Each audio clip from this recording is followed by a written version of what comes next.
Hola niños, bienvenidos a la lección número 16 de nuestra unidad de misterio. Hoy vamos a aprender cuál es la lección que han aprendido los personajes estudiando su comportamiento.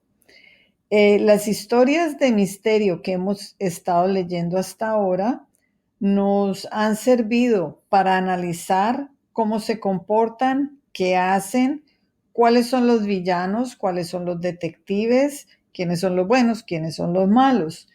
Estas historias nos sirven para entender algunas cosas o para identificar las lecciones que aprenden los personajes en estas historias de fantasía, los peligros que enfrentan, como hablar con desconocidos. Pensemos en Paco Pollo hablando con Aurelio en el lío que casi se mete.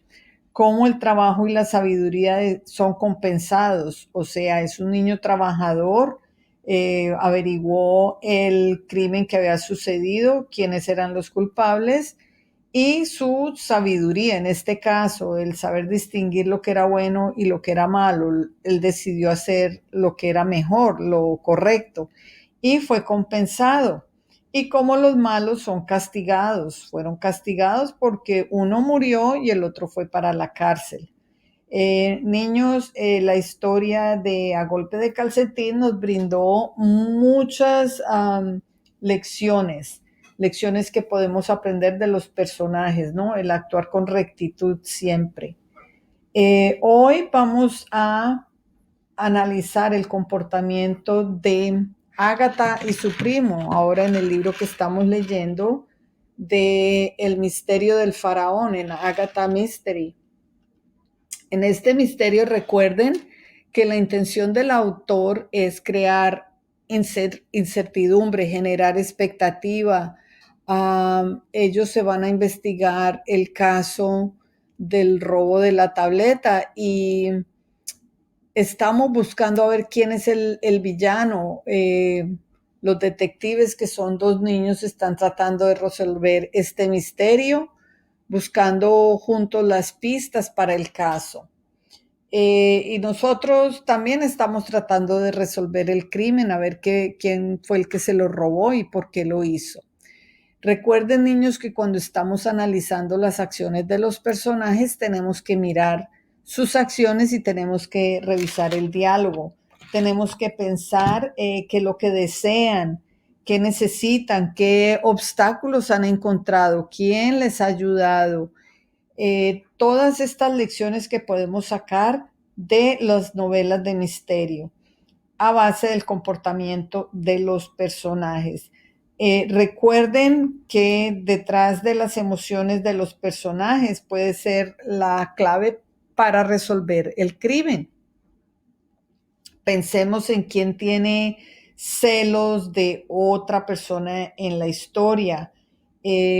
¿Cuál de los personajes es avaro, está buscando más bien una ganancia o sobresalir en algo?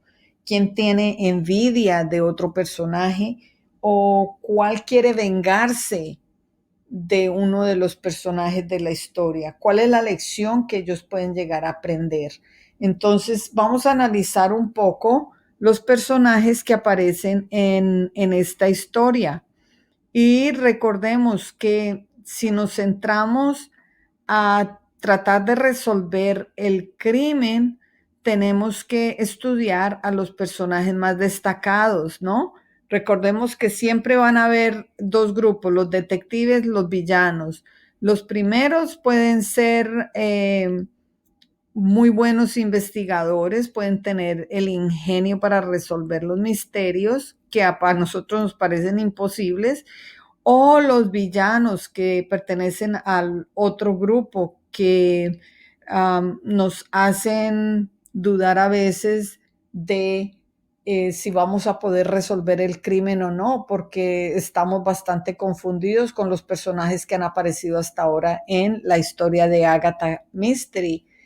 Y tenemos que pensar en el comportamiento de cada uno de ellos. ¿Cuál nos parece más culpable y por qué? Analizando el diálogo y analizando su comportamiento o los eventos que han pasado. Entonces, esta es la ficha que vamos a estudiar hoy, niños, del comportamiento de los personajes. Pensemos qué esconde detrás de cada emoción que les mencioné anteriormente: la avaricia, los celos, la envidia, la venganza. ¿Qué motiva al personaje a actuar de esa manera? ¿Qué lección pueden aprender los personajes y qué lección podemos aprender nosotros?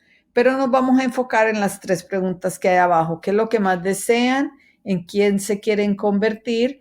¿Y qué podrían necesitar para poder tener éxito? Un ejemplo que les pongo abajo es en la película de Monsters Inc. Sully desea ser el mejor asustador, el mejor monstruo, pero necesita ser una figura paterna para la niña. Entonces, él puede desear ser el mejor monstruo, pero la verdad es que termina convirtiéndose en una figura paterna para la niña. Pensemos en los personajes de las historias que estamos leyendo, de las historias de misterio, historias policíacas que estamos leyendo ahora, y pensemos en estas tres preguntas. ¿Ok, niños? Eso es todo por hoy. Nos vemos mañana.